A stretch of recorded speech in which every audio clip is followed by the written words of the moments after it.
디지털 노가다가 아닌 디지털 노마드로 이상적인 자동화 수익 방법. 디지털 노마드를 꿈꾸고 계속해서 블로그를 비롯한 카페, 지식인, 게릴라 마케팅, 다양한 플랫폼들을 운영해 봤는데요. 사실 디지털 노마드라는 부분을 이루기 위해서는 어느 정도의 플랫폼에 대한 투자적인 부분이 필요한 것 같아요. 이 공통적인 부분이었고, 다만 이 부분을 좀 더 정확하게 알고 시작하면은 그 시행착오를 최대한 줄이고 빠른 시간 안에 느 정도 임계치라고 저는 생각을 하거든요. 뭐 블로그를 비롯해 워드프레스 모든 플랫폼들이 임계치가 있는데 그 임계치를 넘어가지 않을까라고 생각을 합니다. 뭐 임계치가 뭐냐라고 사람마다 다르게 이야기하겠지만 저 같은 경우는 블로그를 IT 블로그를 메인으로 하는 입장에서 봤을 때 사실 회사 일을 하면서 이걸 퇴근하거나 뭐 출근 전에 병행하기 쉽진 않아요. 그래서 저는 이제 디지털 노마드를 정말 꿈꾸고 블로그를 많이 듣기 시작을 한다면은 임계치를 넘어야 한다 생각을 합니다. 블로그 방문자 수나 이런 부분이나 뭐 지수에 대한 부분은 좀 차이가 있을 거예요, 주제마다. 근데 제가 그 임계치 말하는 부분은 보통 이제 수익화가 가능한 거, 에드포스 수익 외에 이제 뭐 원고 협찬이라든지 부업으로서 아니면은 뭐 아예 본업으로서까지도 가능한 정도의 수익을 마련하는 부분을 저는 그 임계치라고 생각을 합니다. IT 블로그 같은 경우는 1,500 일방문자 수에서 1,200, 2,000명 정도 됐을 때 어느 정도 원고 협찬 정도 제가 생각하는 기준치 이상을 요청하는 업체들이 있었어요.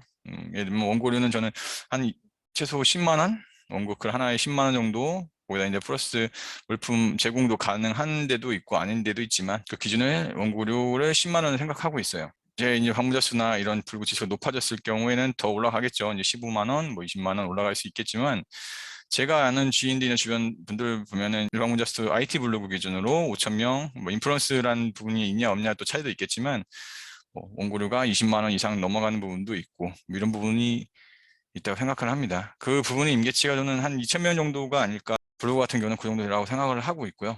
워드프레스라든지 그래서 티스토리 같은 경우도 뭐 다른 부분이겠지만 그 임계치가 있겠죠. 그럼 주제마다 또 차이가 있겠고 이런 부분을 이야기를 좀 드렸습니다. 디지털 노마드로서의 만약에 삶을 누리고 싶다 아니면은 이제 본업을 갖고 있으면서 부업으로서도 본업에 준하거나 그 이상을 넘어갈 수 있는 어떤 수익을 만들고 싶다 하면은 사실 이제 내가 자고 있을 때도 수익이 될 수 있는 자동화, 반자동화의 이런 시스템을 만들긴 해야 돼요. 저 역시 이 부분에 있어서 아직 진행 중이라고 밖에 말씀을 드릴 수 없지만 우선은 그 중에 하나가 이제 SEU죠, SEU. SEO라고 검색을 하면은 사실 많이 나오지는 않아요. 국내 같은 경우는 요즘 좀 많이 이제 업체들이나 이런 걸 대행해주기도 하고 하지만, 특히 해외 같은 경우에서 많이 나왔었고, 워드프레스와 연결해서 이제 이런 걸 많이 연결을 했는데, SEO는 그냥 검색 엔진 최적화라고만 이렇게 나와 있어요.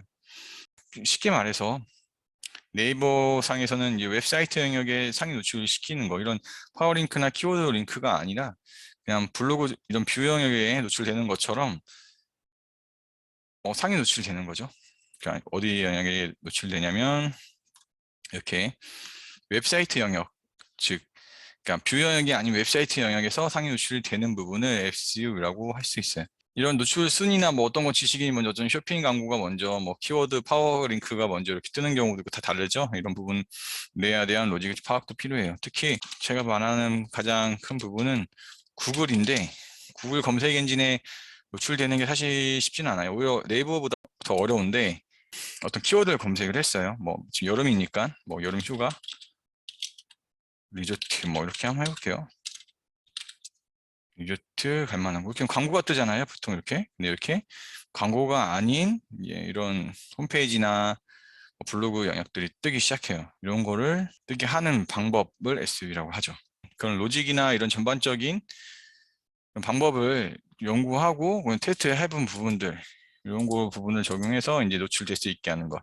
쉽게 말해서 이렇게 SEO라고 말하면 이렇게 구글 노출, 공개 상위 노출이라고 말할 수 있어요. 사실 저도 이 부분에 대해서는 이제 배우는 단계고 이제 공부하는 단계 정확하게 뭐 100% 이걸 뭐 설명하고 이렇게 막 기술적으로 적용하고 말씀드리기는 어려울 것 같아요. 그러니까 이런 부분이 자동화에 가장 가까운 부분에 필수적으로 필요하지 않을까라고 말씀을 드리고 싶은 거고요.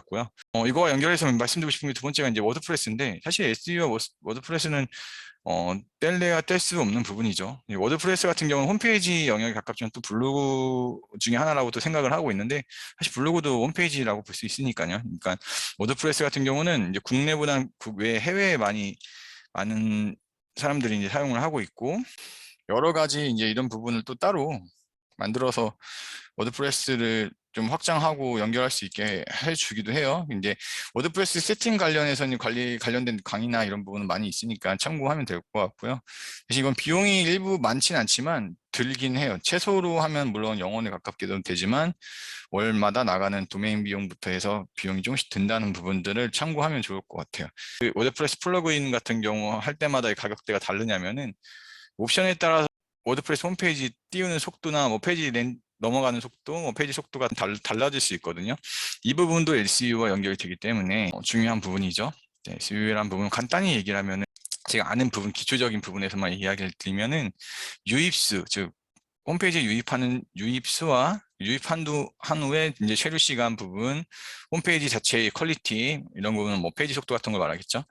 그다음에 뭐 백링크 같은 부분, 백링크를 포함한 이제 PBN도 있는데, 그거에 대해서 뭐 이야기가 좀씩 다르긴 해요. 그러니까 어쨌든 백링크 부분 이 정도. 이거는 사실 우리가 블로그를 많이 하시는 분들은, 제 어쨌든 유튜브 보는 분들은 블로그 하시는 분들 많을 텐데, 이 정도가 우리 은연중에 이미 하고 있는 거예요. 백링크 같은 경우는 스크랩 같은 걸 많이 했었잖아요. 네이버 같은 경우는 그런 부분도 백링크 해당되고, 뭐 그런 부분 연결할 수 있는 부분들, 유입수, 체류 시간, 이것도 블로그에 되게 중요한 부분, 척도로 활용이 된단 말이에요. 그러니까 결국에 보면은 구글의 그런 로직을 네이버도 어느 정도 따라가고 있고, 이제 점점 더 이제 비슷하게 될 거라는 거가 지금 말씀드리고 싶은 거예요. 이렇다면 방향을 좀 정했으니까 워드프레스 세팅하고 그거에 이제 SEO 연결해서 상위 노출을 노릴 수 있게 구글에 그렇게 띄우면은, 이제 거기에 제휴 마케팅 관련된 링크를 띄우거나, 홈페이지 운영한다면 홈페이지 아니 자신의 뭐 쇼핑몰 운영한다면 쇼핑몰 관련된 링크를 달거나, 뭐 이렇게 해서 수입과 직결해서 연결할 수 있죠.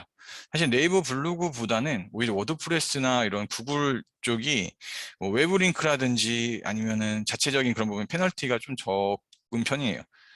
물론 이제 상위 노출 시키기가 쉽지는 않지만, 그런 부분에서는 좀 더 관대한 편이기 때문에 오히려 여러 가지 다양한 부분 적용해 볼 수 있거든요. 그러니까 그런 부분들을 활용하면은 좋을 것 같아요. 너무 어려운 것도 먼저 얘기했는데, 일단 좀 더 쉬운 부분을 넘어가면은, 이제 다음으로 티스토리 네이버 블로그 좀 얘기해 볼게요.